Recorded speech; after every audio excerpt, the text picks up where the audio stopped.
Did you guys hear about it? Joe Scarborough of Morning Joe and Mika Brzezinski, his wife, who is now Mika Scarborough, met with Donald J. Trump, DJT, at Mar-a-Lago, and people are pissed. They're not having it.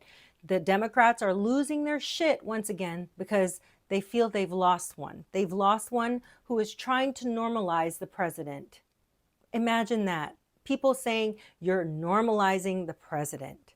Holy shit, are you guys fucking mentally gone? Because he's a human, is he not? He's a person.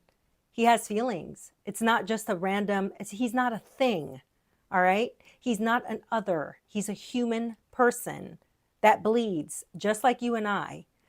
So let's just go ahead and start there with the craziness you see online, the vitriol and the hatred of the left saying, how dare you, as this tweet says, normalize the president. Keep in mind, Joe and Mika Brzezinski have not, or Joe and Mika Scarborough has not seen the president in the flesh in 7 years, okay? They have not seen this man. Despite the fact that they had Donald Trump on their show regularly. He was a person that it was on air all the time with them during his first run for president.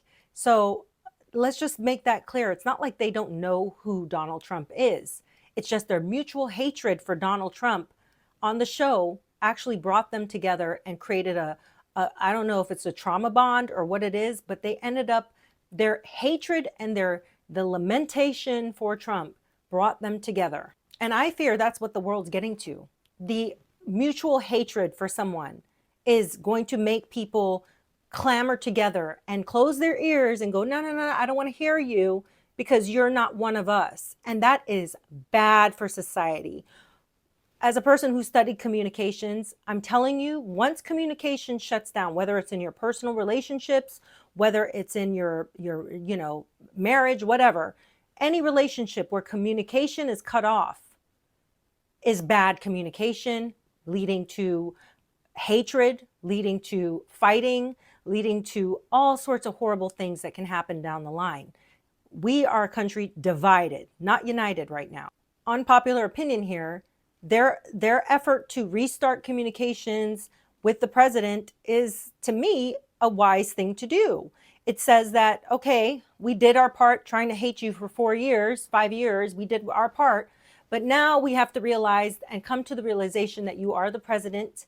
I just find it intriguing and hypocritical that they call this man a fascist, as pictured here in this New York Post. They called him a fascist, compared him to Adolf Hitler, and so on and so forth. And now they want to restart communications, right? This is one of those things where I do agree it is shameless, right? So short after the election. November 5th was the election. It's November 18th. And they're already hot on Trump's ass now, trying to make amends and trying to say, well, we want to make sure you know that we, as journalists, if that's what they call themselves, right, want to cover topics like, they said they want to cover topics like threats against journalists and political opponents, and their decision now is to engage with Trump in a way that's going to not normalize Trump, but basically open up this like gateway of communication. If you were Trump and you've been called Hitler for so long, a fascist, a threat to democracy, which was touted so much in the mainstream news, I got sick of hearing this word because we're not even a democracy, all right? And so when you think about that, if I was Trump, I would have taken them and literally punted them out, like kicked them and punted them out of Mar-a-Lago. I would not even have sat down with them. I would not have given them not even a minute of my time, but that's just me. I feel like when people show you who they are, you better believe them. These are the kind of people that hated you so much. They put a target on your back for the last 4 years. And to even have them in your sphere is putting you at risk because they hate you. They genuinely hate you. America is going to be one of these countries where it's so divided, I think, going on in the future, that people are just not going, we're going to be in echo chambers. I was told today that there's a new app called Blue Sky, and I didn't even know about this, but it's going to be a place for all the libtards, all right? All the libs are going to be over there. All the Republicans are going to be over on Twitter. I just think as a person that studied communications, this is the worst thing for the United States of America. Once you start shutting down communications, we are doomed as a society. We're doomed because, as you know, in a marriage, you need communications. Any man will tell you once a woman shuts down and doesn't talk to you, it's over. That relationship is done.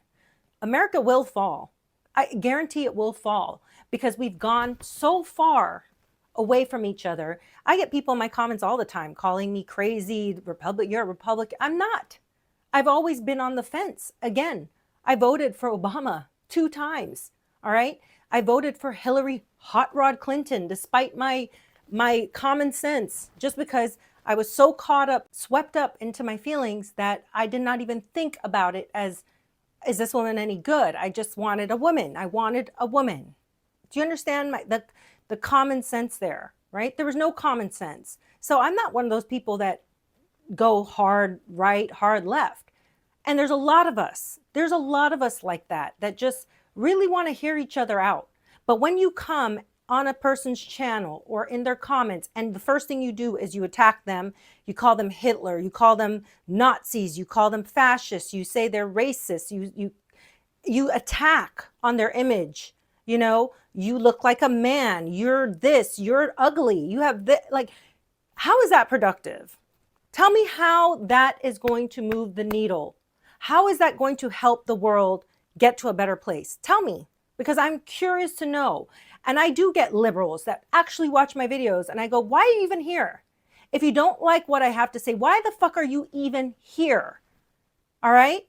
I know why you're here. It's because you understand that you lost and you're trying to figure out why there's so many people out there that would vote for somebody that you called a fascist or a Nazi for 4 years straight. And it's because people have lost faith in the news because of people like Joe and Mika Scarborough. Because we see the hypocrisy of a Joe Biden administration. The minute Trump wins, they go sit down and like Jill Biden, not Joe, the woman, right? His wife that probably ran this country for the past 4 years, sat down and actually had the audacity to invite Donald Trump's wife, Melania, to the White House for tea. Bitch, I'm not having tea with you. I'm not having tea with you. You had my house fucking raided. My underwear drawer ransacked. Like, you made my life a living hell for 4 years. I'm all for making peace with people. But there's some things that just cross the line. And I think Americans saw that. We saw the complete vitriol and hatred for this man. And many of us can't understand it. Many of us can't see, why would you want us to vote for somebody who just out of the woodworks, you just put on a platter for us. It wasn't a vote, but you want us to vote for this woman over somebody that has literally been shot at, not once, but 3 or 4 times probably. Like, make it make bloody sense. Anyways, you guys tell me what your thoughts are on this whole situation with the Scarborough and Brzezinski effort to be in Trump's spear.